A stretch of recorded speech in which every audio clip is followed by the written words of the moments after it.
Oke, sudah merecord, langsung saja.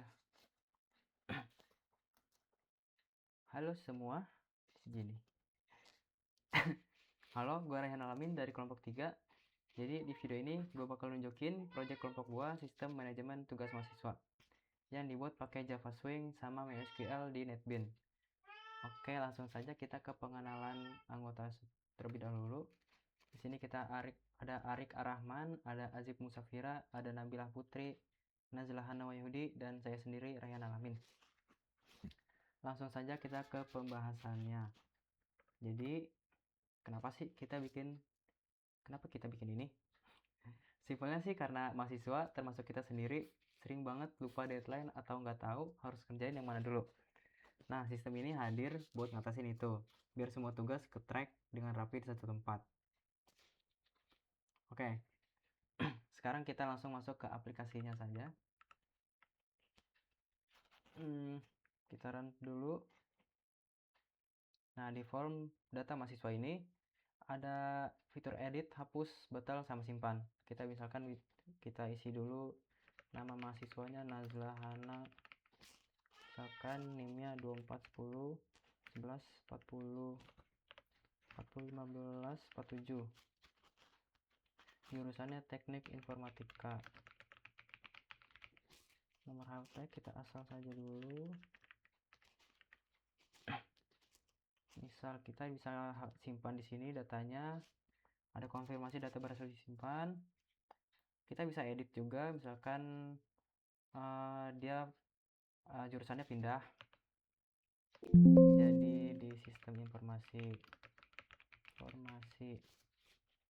tinggal kita edit aja. Nah, ada konfirmasi data berhasil diupdate. Kita juga bisa hapus datanya. Kita klik dulu datanya yang mau dihapus. Misalkan ini Nazlah Hana, ya kita hapus. Ini ada konfirmasinya juga, bisa dihapus, langsung hapus. Oke, sudah selesai lah di data mahasiswa. Kita lanjut di data mata kuliah. Kita run terlebih dahulu. Nah, sama kayak di mahasiswa juga, dia ada fitur edit, hapus, batal, sama simpan. Kita misalkan bisa isi dulu kode matkulnya 05. Nama matkul, misalkan di sini belum ada basis data, misalkan data, nama dosennya pakai Indra, SKS-nya basis data 3 SKS. Kita bisa simpan, ada konfirmasi data berhasil disimpan. Nah, di sini kita juga bisa edit juga, misalkan nama dosennya jadi Pak Yono misalkan. Kita tinggal klik edit. Nah, ada data berhasil diupdate. Kita juga bisa hapus, tinggal klik datanya yang mana, tinggal klik hapus. Yes, oke. Berhasil dihapus.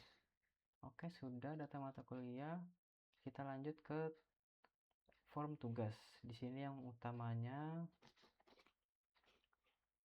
nah ini yang paling utama, form data tugas. Jadi kita input dulu ID mahasiswa nih. Terus klik tombol cari buat verifikasi nama langsung, namanya langsung kayak muncul otomatis di sini.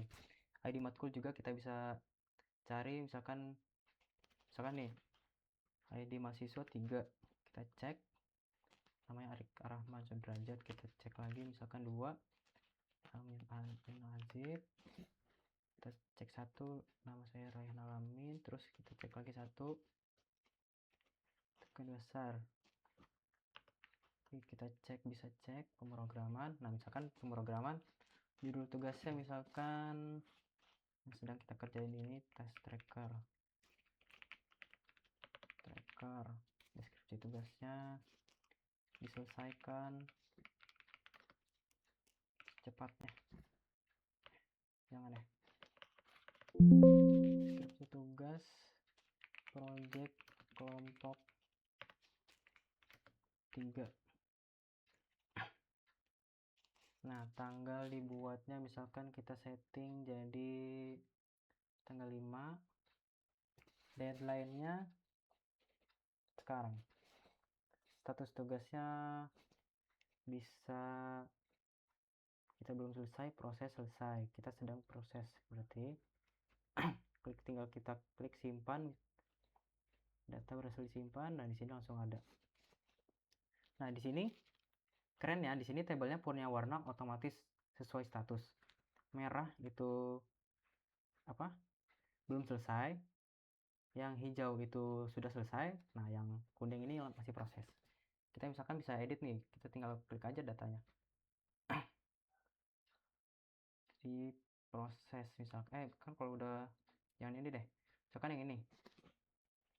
Ini kan belum selesai. Kita misalkan proses. Tinggal klik edit aja. Kuning deh. Gitu.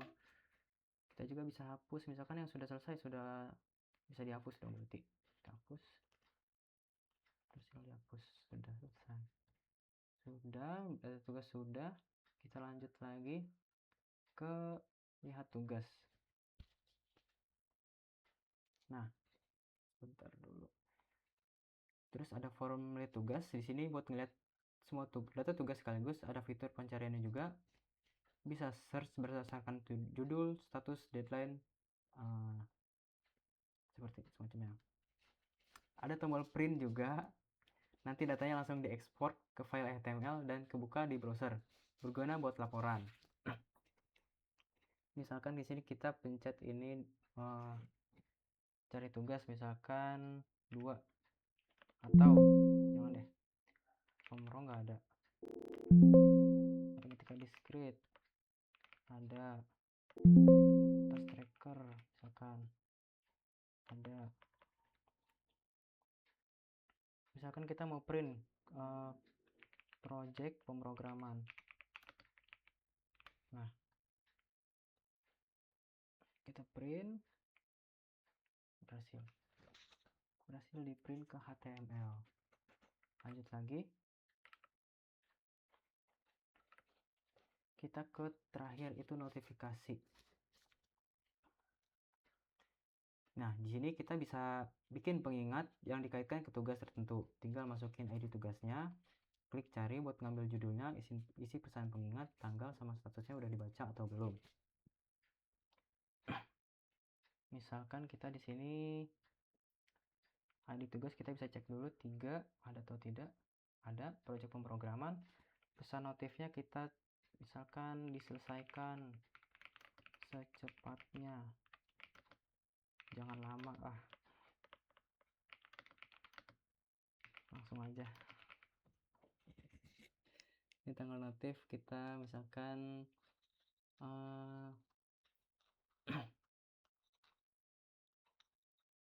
25. Di sini bisa belum dibaca atau sudah dibaca. Kita misalkan belum dibaca, kita bisa simpan. Nah, di simpan ini kita juga bisa sama seperti sebelumnya, bisa edit, hapus, sama batal. Misalkan di sini ternyata sudah dibaca, kita edit jadi sudah dibaca, terus klik edit, data berhasil diupdate. Sudah. Kita hapus juga bisa, berhasil dihapus. Gitu sih. Kita lanjut lagi ke PPT-nya. Nah, ngomongin kelebihan sistem ini, ada 3 yang menurut kita paling menonjol.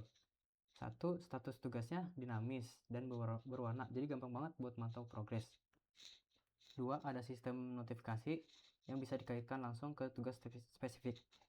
3, semua data dari mahasiswa, mata kuliah, sampai tugas, semuanya ada di satu sistem.